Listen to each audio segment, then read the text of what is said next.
ஆண்டவராகிய இயேசு கிறிஸ்துவின் நாமத்தில் வாழ்த்துக்கள். இந்த நாளிலும் கொலோசியர் 1வது அதிகாரம் 12வது வசனத்தில் இருந்து கடைசி வரையிலும் நாம் கற்றுக்கொள்ளலாம். இந்த வசனங்களை நாம் கற்றுக்கொள்ளும் பொழுது ஆண்டவர் நமக்கென்று செய்திருக்கிற மகத்தான கிரியைகளை புரிந்து கொண்டு அவருக்கு நன்றி செலுத்துகிறதற்கு நமக்கு ஒரு காரியங்கள் உண்டாகும். அதே போல் தேவன் நம்மிடத்தில் அவர் எதை எதிர்பார்க்கிறார் என்கிற காரியங்களையும் நாம் புரிந்து கொள்ள முடியும். ஒரு சபையின் பொறுப்பில் இருக்கக்கூடிய போதகருடைய கடமைகள் என்ன என்பதையும் 28-29வது வசனங்களோடு கூட எழுதி பவுல் அப்போஸ்தலன் முடிக்கிறதை நாம் பார்க்க முடிகிறது. 12ஆம் வசனத்தில் ஒளியில் உள்ள பரிசுத்தவான்களுடைய சுதந்திரத்தில் பங்கடைவதற்கு நம்மை தகுதி உள்ளவராக்கினவரும், அதாவது ஆதி நாட்களிலே நாம் இப்பிரபஞ்சத்தின் அந்த லோகாதிபதி கீழ்ப்படியாமையின் ஆவி இவைகள் நம்மிடத்தில் கிரியை செய்தபடியினாலே அக்கிரமங்களிலும் பாவங்களிலும் மரித்தவர்களாக ஒரு இருளாக ஒரு அமாவாசையாகவே நாம் வாழ்ந்தோம் என்று சொல்லித்தான் வேதத்தின் வெளிச்சத்திலே கற்றுக்கொள்ளுகிறோம். ஒளியில் உள்ள பரிசுத்தவான்களுடைய சுதந்திரம், அதில் பங்கடைவதற்கு நம்மை தகுதி உள்ளவராக்கினவரும் இயேசு கிறிஸ்து ஒருவரே நமக்கு அந்த தகுதியை தர முடியும். ஒளியில் உள்ள பரிசுத்தவான்களுக்கென்று வைத்திருக்கிற அந்த சுதந்திரத்திற்கு நாம் பெறுகிறதற்கு இந்த உலகத்தின் பணத்தை வைத்தோ அந்தஸ்தை வைத்தோ பின்புலங்களை வைத்தோ நாம் ஒன்றையும் சம்பாதிக்க முடியாது. இயேசு கிறிஸ்து ஒருவரே அதற்கு நம்மை தகுதி உள்ளவராக மாற்றியிருக்கிறார் என்பதை நினைக்கும் போது இருதயத்தின் ஆழத்திலிருந்து ஆண்டவருக்கு நாம் நன்றிகளை ஏறெடுக்க முடியும். இருளின் அதிகாரத்தில் நின்று நம்மை விடுதலையாக்கி, அதாவது சாத்தானினுடைய அதிகாரம், கீழ்ப்படியாமை, அவனுடைய பாவம் நிறைந்த அந்த அடிமைத்தனங்களிலிருந்து நம்மை விடுதலையாக்கி தமது அன்பின் குமாரனுடைய ராஜ்யத்திற்கு உட்படுத்தினவருமாயிருக்கிற பிதாவை ஸ்தோத்தரிக்கிறோம். இதற்காக ஆண்டவருக்கு நன்றி செலுத்த முடியும். ஒரு ராஜ்யத்திலிருந்து ஒரு அழுகையும் பற்கடிப்புமான ஒரு வேதனை நிறைந்த பாவம் நிறைந்த இருள் நிறைந்த அந்த வாழ்விலிருந்து விடுதலை செய்து அவருடைய அன்பின் குமாரனுடைய ராஜ்யத்திற்கு உட்படுத்தி இருக்கிறாரே, அதற்காக பிதாவாகிய தேவனை ஸ்தோத்தரிக்க ஒவ்வொரு நாளும் நாம் கடமைப்பட்டிருக்கிறோம். குமாரனாகிய அவருக்குள், அதாவது இயேசு கிறிஸ்துவுக்குள் அவருடைய இரத்தத்தினாலே பாவ மன்னிப்பாகிய மீட்பு நமக்கு உண்டாயிருக்கிறது. இயேசு கிறிஸ்துவின் இரத்தத்தினால தான் பாவ மன்னிப்பு நமக்கு கிடைத்திருக்கிறது. எவனுடைய மீறுதல் மன்னிக்கப்பட்டதோ, எவனுடைய பாவம் மூடப்பட்டதோ அவன்தான் பாக்கியவான். அதை சங்கீதக்காரன் புரிந்தபடினாலே தான் தைரியமாக சங்கீதம் 32 எழுதுகிறார். எவனுடைய அக்கிரமங்களையெல்லாம் ஆண்டவர் மன்னித்தாரோ அவன்தான் அந்த உலகத்தில் புண்ணியம் செய்தவன் என்று சொல்லுகிற அந்த காரியத்தை நினைத்து ஆண்டவருக்கு நன்றி செலுத்த கடமைப்பட்டிருக்கிறோம். அவர் அதரிசனமான தேவனுடைய தற்சுரூபமும் சர்வ சிருஷ்டிக்கும் முந்தின பேருமானவர். அவர்தான் ஆதி, அவர்தான் தேவனுடைய அப்படியே தற்சுரூபம். என்னை கண்டவன் பிதாவை கண்டான் என்று சொல்லுகிறார். அத்தனை தேவத்துவத்தினுடைய பரிபூரணத்தை எல்லாம் சரீரப்பிரகாரமாக தனக்குள் வைத்து கொண்டு வாழ்ந்த இயேசு கிறிஸ்து அவர் தேவனுடைய தற்சுரூபம், சர்வ சிருஷ்டிக்கும் முந்தின பேருமானவர். அதற்காக ஆண்டவருக்கு நன்றி செலுத்த கடமைப்பட்டிருக்கிறோம். ஏனென்றால் அவருக்குள் சகலமும் சிருஷ்டிக்கப்பட்டது. இயேசு கிறிஸ்துவுக்குள்ளே தான் சிருஷ்டிக்கப்பட்டது. தேவதூதர்களை உண்டாக்கி தேவதூதர்களை படைத்து இப்படி ஒவ்வொருத்தராக படைச்சி கடைசியில் பொல்லாத தேவதூதர்கள் ஒரு பொல்லாத பிரபஞ்சத்தை உண்டாக்கிட்டாங்கங்கிற கட்டுக்கதைகளுக்கெல்லாம் முற்றுப்புள்ளி வைக்கும்படியாக எழுதுகிறார். அவருக்குள், இயேசு கிறிஸ்துவுக்குள் சகலமும் சிருஷ்டிக்கப்பட்டது. பரலோகத்தில் உள்ளவைகளும் பூலோகத்தில் உள்ளவைகளுமாகிய காணப்படுகிறவைகளும் நம்ம கண்ணுக்கு தெரிஞ்சவைகளும் காணப்படாதவைகளுமாகிய சகல வஸ்துக்களும், சிங்காசனங்களானாலும் கர்த்தத்துவங்களானாலும் துரைத்தனங்களானாலும் அதிகாரங்களானாலும் சகலம் அவரை கொண்டும் அவருக்கென்றும் சிருஷ்டிக்கப்பட்டது. இந்த வேதம் முழுவதும் அடையாளம் காட்டுகிற ஒரே ஒருவர் நம்முடைய இரட்சகராகிய இயேசு கிறிஸ்து. அந்த இரட்சகராகிய இயேசு கிறிஸ்துவுக்காகத்தான் இந்த உலகத்தில் உள்ள எல்லா காரியங்களும், காணப்படுகிறதா இருந்தாலும் சரி காணப்படாதவைகளாக இருந்தாலும் சரி, அது சிங்காசனமோ அதிகாரமோ கர்த்தத்துவமோ துரைத்தனமோ எதுவாக இருந்தாலும் அவரை கொண்டு, இயேசுவை கொண்டுதான், இயேசுவுக்காகத்தான் அதை பிதாவானவர் சிருஷ்டித்தார் என்கிற காரியத்தை சொல்லுகிறார். அதற்காக ஆண்டவருக்கு நாம் நன்றி செலுத்த கடமைப்பட்டிருக்கிறோம். அவர் எல்லாவற்றிற்கும் முந்தினவர். அவர் அல்பாவும் அவரே ஒமேகாவும் இருக்கிறார். எல்லாம் அவருக்குள் நிலை நிற்கிறது. இன்றைக்கு வரைக்கும் எல்லாவற்றையும் தன்னுடைய கட்டுக்குள் வைத்து, தன்னுடைய கட்டுப்பாட்டிற்குள் வைத்து அவைகளை நிலைநிறுத்தி வைத்திருக்கிறார் என்று சொல்லுகிறதை பார்க்கிறோம். அவரே சபையாகிய சரீரத்துக்கு தலையானவர். இயேசு கிறிஸ்து எல்லாவற்றிற்கும் போதுமானவராய் நம்முடைய வாழ்க்கையில் இருக்கிறார். அதற்காக ஒவ்வொரு நாளும் நன்றி செலுத்த கடமைப்பட்டிருக்கிறோம். அவருக்கு முந்தி யாரும் இல்லை, அவருக்கு பிந்தி யாரும் இல்லை. அவர் தான் எல்லாவற்றையும். இன்றைக்கு நாம் பார்க்கிறபடி உலகத்திற்கு 6000 வருடங்களுக்கு மேலாக உலகத்தின் வயது ஆகியிருந்தாலும் பூமி தன்னுடைய அச்சிலே அது தன்னைத்தானே சுற்றி கொண்டு சூரியனை சுற்றுகிறதை பார்க்கிறோம். சூரியன் தன்னுடைய ஸ்தானத்திலே அவைகள் உதைத்து சாயங்கால வேளைகளை மறைகிறதை பார்க்கிறோம். எல்லாவற்றையும் அவருடைய கட்டுப்பாட்டுக்குள் நிலைநிறுத்தி வைத்திருக்கிறவருக்காக நாம் நன்றி செலுத்த கடமைப்பட்டிருக்கிறோம். அவரே சபையாகிய நாம் சபையாக இருக்கிறோம் என்று சொன்னால் அந்த சபையாகிய சரீரத்துக்கு அவர்தான் தலை.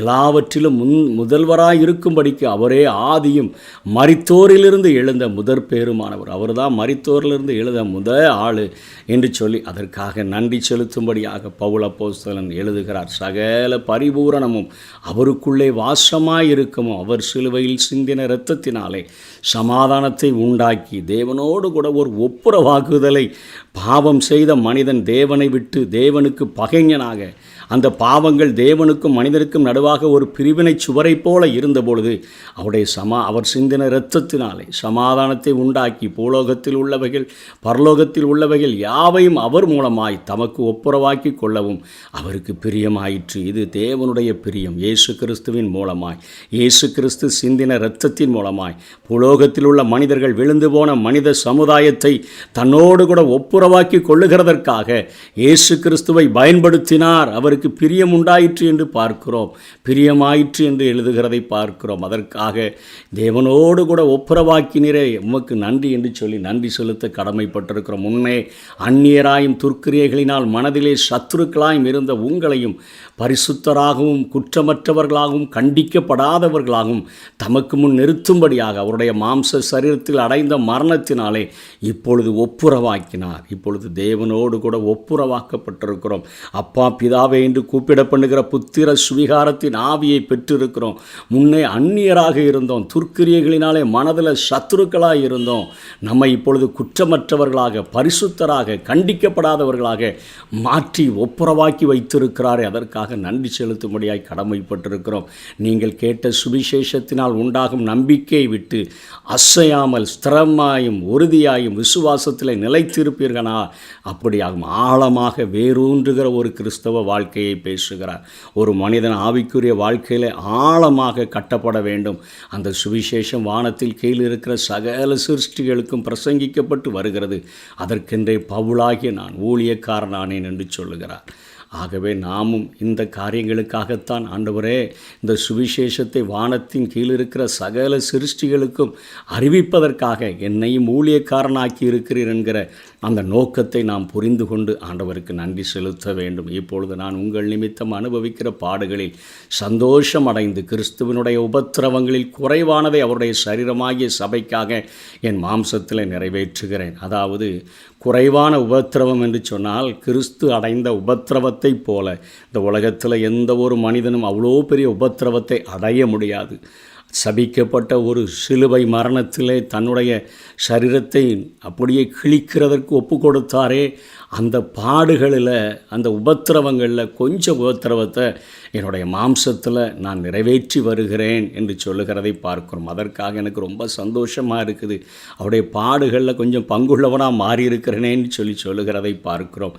இன்றைக்கும் நம்முடைய வாழ்விலே பிரச்சனைகள், போராட்டங்கள், நிந்தனைகள், அவமானங்கள் வரும்பொழுது ஆண்டவரே நீர் நிறைவேற்றின பாடுகள் 100க்கு 100 நிறைவேற்றி விட்டீர். அதில் குறைவானதை அவருடைய ஆண்டவரே நான் அனுபவிக்கிறபடியினாலே அதற்காக நான் அந்த பாக்கியத்திற்காக நன்றி செலுத்துகிறேன் என்று நன்றி செலுத்த கடமைப்பட்டிருக்கிறோம்.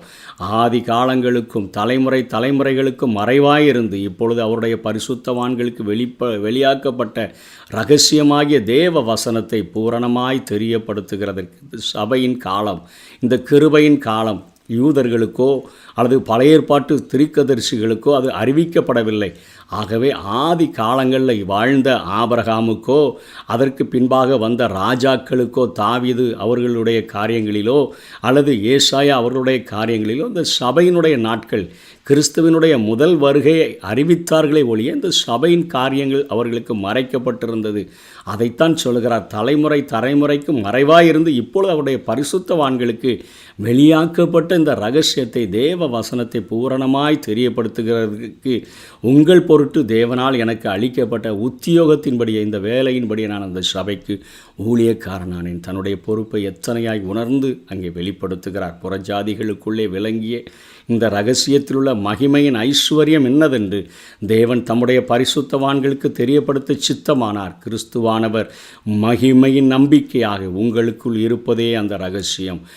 ஆழத்தில் அதாவது ஆழமாக வளரச் சொன்னவர் இப்பொழுது கிறிஸ்துவானவர் மகிமையின் நம்பிக்கையாக உன் உள்ளத்தில் வாசம் பண்ணுகிறபடியினால் உள்ளான மனிதனில் வல்லமையாய் நீ பலப்பட முடியும். அதாவது உலகத்தில் உள்ளவனை பார்க்கிலும் எனக்குள் வாழ்கிறவர் பெரியவர். அந்த மகிமையின் நம்பிக்கை கிறிஸ்துவே எனக்குள்ளே தங்கியிருக்கிறார், என்னுடைய சரீரத்தை ஆலயமாய் மாற்றி எனக்குள்ளாய் வாசம் பண்ணுகிறார் என்கிற அந்த இரகசியத்தை புரிந்து கொள்ள நாம் அழைக்கப்பட்டிருக்கிறோம்.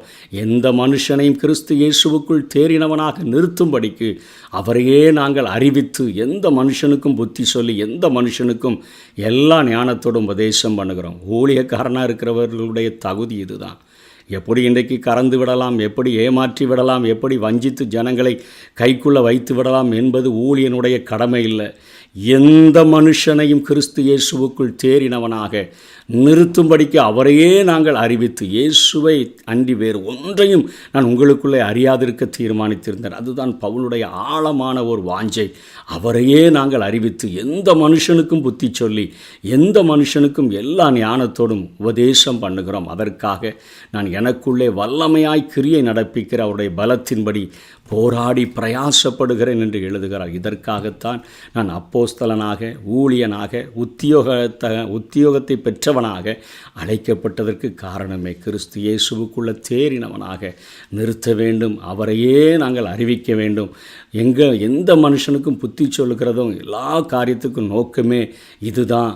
அதற்காக தான் எனக்குள்ளே வல்லமையாய் கிரியை நடப்பிக்கிற அவருடைய பலத்தின்படி போராடி பிரயாசப்படுகிறேன். இந்த காரியங்களை கற்றுக்கொண்டு ஆண்டவருடைய சமூகத்திலே நன்றி செலுத்தவும் சுவிசேஷ ஊழியம் எனக்கு கொடுக்கப்பட்டதனுடைய நோக்கம் எந்த மனுஷனையும் கிறிஸ்து இயேசுவுக்குள் தேறினவனாக நிறுத்தும்படியாக என்கிற காரியத்தை புரிந்து கொண்டு வாழவும் நாம் போதிக்கப்பட்டிருக்கிறோம். கடைபிடிப்போம். கர்த்தர் தாமே நம்மை ஆசீர்வதிப்பாராக.